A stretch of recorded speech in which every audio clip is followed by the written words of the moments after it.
Eder. Mac. Pallister. Un braccialetto tagliato e ancora umido. Nuova pista inquietante nell'inchiesta sulla morte di Liliana Resinovic. Tra gli oggetti più simbolici e controversi legati all'enigmatico caso della morte di Liliana Resinovic, un piccolo accessorio è tornato al centro dell'attenzione investigativa. Un braccialetto nero con motivi gialli e azzurri, da sempre portato al polso della donna, è stato ritrovato tagliato, sporco e ancora umido all'interno dell'abitazione del marito, Sebastiano Visintin.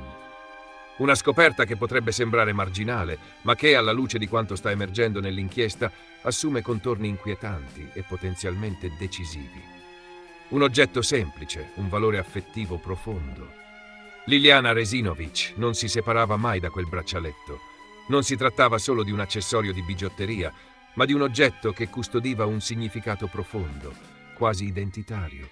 Il bracciale era stato acquistato anni prima durante un viaggio in Grecia e rappresentava per lei un simbolo familiare, condiviso con la moglie e la figlia del fratello Sergio, a cui era molto legata. Anche quando fu costretta a tagliarlo per motivi medici, Liliana decise di riannodarlo e continuò a portarlo ogni giorno, come se ne custodisse una memoria affettiva e personale che andava oltre l'aspetto estetico. A rivelare questo particolare è stato proprio Sergio Resinovic, fratello della vittima, in una recente intervista rilasciata al settimanale Giallo. Quel braccialetto era parte di lei, ha dichiarato, spiegando che era impensabile trovarlo in un luogo diverso dal polso di sua sorella. Eppure il bracciale è emerso in un contesto del tutto inaspettato, alimentando sospetti e domande che ora gli inquirenti stanno cercando di affrontare con rinnovato interesse. Il ritrovamento a casa di Sebastiano Visintin, un dettaglio che inquieta. Secondo quanto raccontato da Sergio, il ritrovamento del braccialetto è avvenuto in modo casuale, ma non privo di tensione. A poche ore dal funerale di Liliana, Visintin avrebbe invitato lui e Silvia Radin, cugina della vittima, a casa sua per recuperare gli effetti personali della donna. La frase che avrebbe pronunciato è tutt'altro che conciliante. Venite a prendere le sue cose, altrimenti butto tutto. Una dichiarazione che, nella sua crudezza, mostra un atteggiamento distante, quasi insofferente, nei confronti di quegli oggetti che appartenevano alla moglie scomparsa e poi ritrovata morta in circostanze tuttora irrisolte. È proprio tra quelle scatole di fotografie, orecchini e piccoli oggetti personali che Sergio ha notato il braccialetto nero. L'oggetto, però, appariva in condizioni anomale. Era tagliato, sporco e soprattutto ancora umido. Questo particolare ha immediatamente insospettito il fratello, che ha deciso di non tergiversare e ha portato il reperto direttamente in questura. Il braccialetto diventa un possibile reperto chiave. Lungi dall'essere un semplice dettaglio, quel braccialetto potrebbe ora trasformarsi in una prova potenzialmente rilevante. Le autorità stanno valutando l'ipotesi di sottoporlo a un incidente probatorio per accertarne l'origine del taglio e verificare eventuali residui ambientali compatibili con i luoghi coinvolti nell'inchiesta. In particolare, l'attenzione degli inquirenti si concentra su due ambienti: il magazzino di via Donadoni, dove Visintin era solito affilare coltelli e lame, e il roseto nei pressi dell'ex ospedale psichiatrico di San Giovanni a Trieste, non lontano dal punto in cui è stato rinvenuto il corpo di Liliana. L'ipotesi investigativa mira a stabilire se il taglio del braccialetto sia compatibile con strumenti trovati nell'abitazione o nei luoghi frequentati da Visintin, oppure se l'umidità residua possa rivelare qualcosa sulla tempistica o l'ambiente in cui il bracciale è stato conservato dopo la morte della donna. La pista economica e gli indizi che tornano alla ribalta. Mentre le indagini si arricchiscono di nuovi elementi, il sospetto che alla base della morte di Liliana possa esservi un movente economico torna a farsi strada. Per il fratello Sergio, infatti, non si tratterebbe solo di un delitto passionale o dettato dalla gelosia. Sebastiano non avrebbe mai accettato che Liliana se ne andasse, ha affermato, lasciando intendere che dietro al rapporto coniugale si nascondessero tensioni profonde, forse acuite da questioni patrimoniali. Liliana Resinovic, infatti, era intestataria di un conto corrente su cui erano depositati circa 100.000 euro, cifre importanti che inevitabilmente accendono interrogativi su eventuali interessi legati alla sua morte. Inoltre, in una dimensione più intima, si fa strada anche l'ipotesi del figlio mai nato, una ferita del passato che potrebbe aver lasciato strascichi emotivi profondi e irrisolti nel matrimonio. Sterpin e il Giardino delle Rose, coincidenze che inquietano. A complicare ulteriormente il quadro c'è la posizione di Claudio Sterpin, ex atleta e amico intimo di Liliana, che sarà ascoltato in incidente probatorio il prossimo 23 giugno. Prima della scomparsa, Liliana avrebbe manifestato il desiderio di trasferirsi da lui, una decisione che avrebbe potuto rappresentare la rottura definitiva del legame con Visintin. E proprio Visintin a maggio ha pubblicato sui social alcune fotografie scattate nel roseto del Parco di San Giovanni, luogo che si trova a poca distanza dal punto in cui è stato ritrovato il corpo di Liliana. Un gesto che ha suscitato reazioni contrastanti e alimentato nuovi sospetti. Perché pubblicare quelle immagini proprio ora? E perché scegliere quel luogo?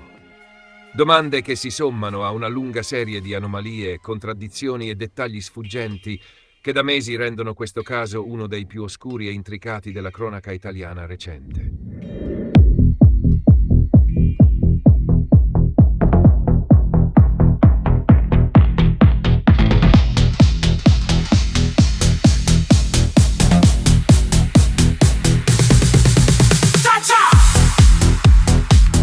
Chi c'è l'avvocato col dito in scemo? Taccia lui, taccia tu, Taccia pure il pennarello. taccia. La toga profuma di chiuso, il cliente non c'è, l'ha lasciato a casa con la scusa che l'invito era un cliché. Dal pubblico, Vabbè, allora se lo dicono loro in due. taccia. Che c'è una mano sulla scena, ma fa finta di nulla e scemena. Il giudice sbatte la penna, ma sotto la toga c'è il play. E lei posta sui social la guerra, coi filtri e le stories del TED. Dal pubblico, ma chi è? Un avvocato o una TikToker. Taccia, taccia, Ma che ci avete da nascondere? La mano resta là, ma intorno si fa notte. taccia, taccia, taccia. E chi parla se la caccia, intanto nel tuo processo diventa la corazzata Potemkin. Una signora si fa il segno della croce. Una sbadiglia, applausi finti.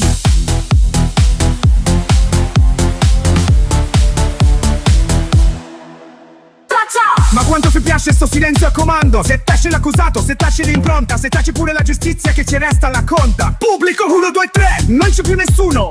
finale.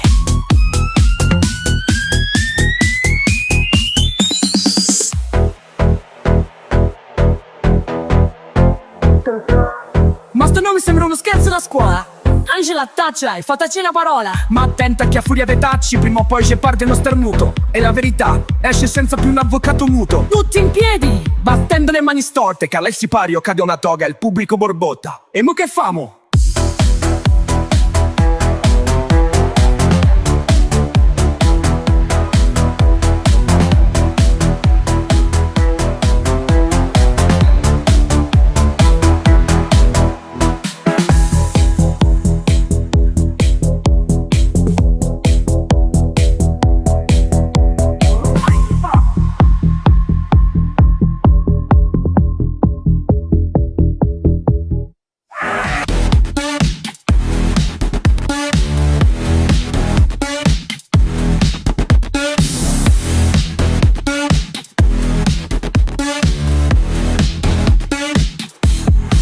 Contestiamo tutto, ma proprio tutto. Come dice prego avvocato mi scusi, contesto, capisco posso darle un consiglio. Lo contestiamo, è breve, si fidi. Solo una parola, taccia, taccia,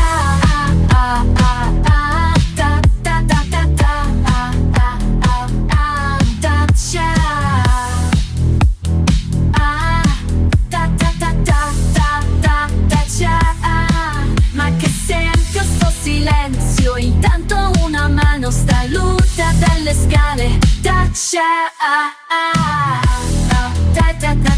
taccia, taccia, taccia. Contestiamo tutto, ma proprio tutto. Come dice prego avvocato mi scusi, contesto, capisco, posso darle un consiglio. Lo contestiamo, è breve, si fidi. No, solo una parola, taccia, taccia, ta ta ta ta ta ta ta ta ta ta.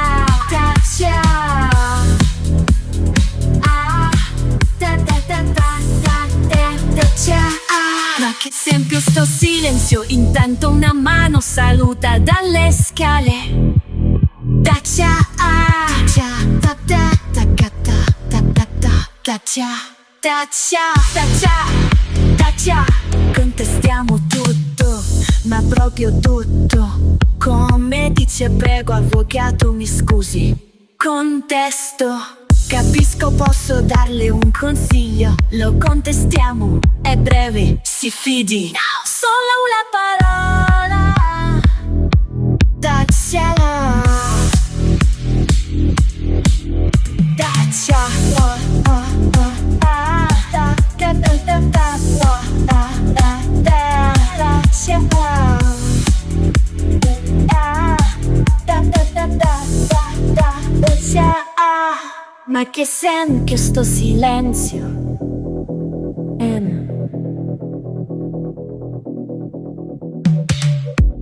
Ma che sen che sto silenzio? Ehi, non dimenticare di iscriverti a questo canale.